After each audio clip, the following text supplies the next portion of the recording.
Sabi ng ilang eksperto, mahirap daw ngayong mahuli ang panlasa ng mga botanteng Pilipino. Pabago-bago raw kasi ito. Sa itinatakbo nga ba ng bilangan sa pagkasenador, marami ang nasorpresa sa pangunguna ng pangalan ni Grace Poe. Hindi kasi nanguna noon ang kanyang pangalan sa mga survey. May report si Ivan Mayrina. Mula na magsimula ang bilangan sa mga kandidato sa pagkasenador kagabi hanggang sa pinakahuling resulta sa nagaganap na bilangan ng COMELEC sa PICC, patuloy na nangunguna ang Team Pinoy candidate na si Grace Poe na may mahigit 14 na milyong boto na. Marami ang nagugulat sa resultang ito lalo't kahit minsan ay hindi nanguna si Poe sa mga survey ng Pulse Asia at sa Social Weather Station so SWS. Pero wag daw muna agad husgahang nagkamali ang survey ayon sa Pulse Asia dahil hindi pa naman nabibilang ang lahat ng mga boto. Hindi pa to tapos, hindi pa kompleto yung bilang. Sa aming data na latest, siya yung number 1 sa urban areas. Dikit sila sa urban areas ni Senator Legarda, pangatlo si Senator Escudero. Yung mga unang pasok ng data, nakikita natin pangalan nilang tatlo. Hindi mo pwedeng ulitin yung nakaraan. Pero ang political management expert na si Maluti Kia, hindi magugulat sakali magtuloy-tuloy na ang pangunguna ni Poe sa karera sa pagkasenador. Ang pangalan Poe na nasundan pa ng patok na mensahe sa kanyang political ads ang naging susi sa kanyang pagkapanalo. Lumabas yung ad na po.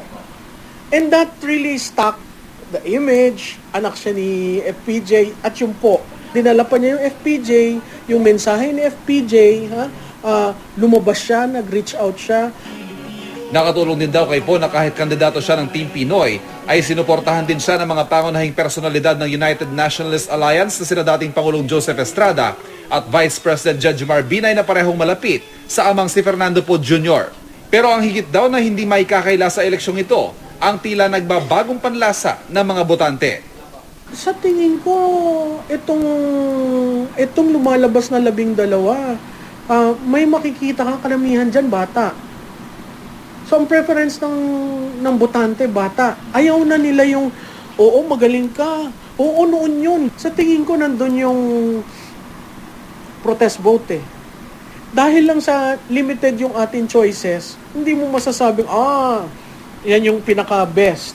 Pero right now, they were willing to stick with whatever is offered. Hindi rin ikinakailan ng Pulse Asia ang pabago-bagong isip ng mga botante na sa pagkakataong ito ay pinakitang pwedeng magbago ng desisyon sa mismong araw ng eleksyon. Handa rin daw silang paghusayan pa ang kanilang mga survey para mas maipalabas ang tunay na pulso ng mga botante. 95% correct lang kami. May 5% chance pa dahil sa sampling na nakuha mo hindi ganun ka-representative. There's still that chance. Tapos, ang resulta ng survey ay angkop doon lamang sa panahon na ito ay sinagawa. Ivan Mayrina, GMA News.